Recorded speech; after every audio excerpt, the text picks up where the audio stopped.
We believe that there are convergences between and among technologies that are unleashing S-curves that feed S-curves that feed S-curves, and explosive growth opportunities. So if you look, we'll go back to Tesla again. Autonomous taxi networks are the convergence of robotics. Autonomous vehicles are robots. Energy storage, they will be electric. And artificial intelligence, they'll be powered by artificial intelligence. Very few people are doing this work on the convergence between and among technologies. Many people are not even doing the work on the underlying technologies because they're not focused on, they haven't been as much a part of the past. So I think we are on the threshold of amazing growth opportunities that have been turbocharged by two things. Innovation has been turbocharged first by the coronavirus crisis, created a lot of problems, and our company solved a lot of problems. That's why we had that magnificent run. Now we have the Ukraine, or the invasion of Ukraine by Russia, and this huge supply shock, which could cause recessions in various parts of the world. Innovation will solve those problems. Innovation takes root during bad times.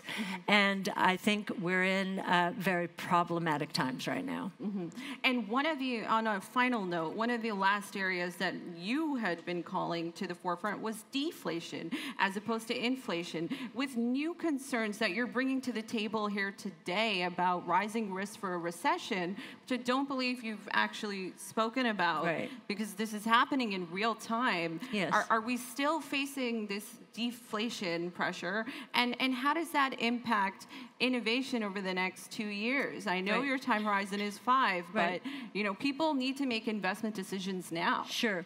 So there is a supply shock taking place. So the cyclical deflation, we think it will happen out there, but it's not going to happen.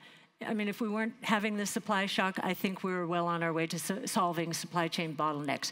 This is another shock to the system. It's a supply shock, and it's going to really hurt consumer purchasing power.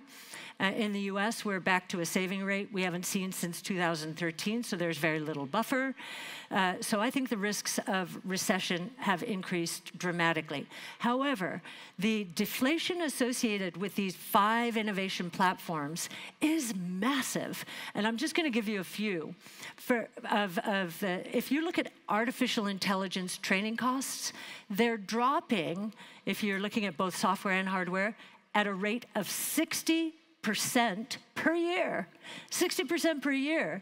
We've got DNA. All of these technologies are dropping in cost at rates that I think are going to shock people, and that will increase the demand for them and the penetration of them during the next 5 years. So we think they'll solve problems. They'll be a counter against inflation, as will the productivity growth that they will unleash, which we think will be very surprising. Productivity is a potent force against inflation, and I think all of these platforms are going to contribute to it.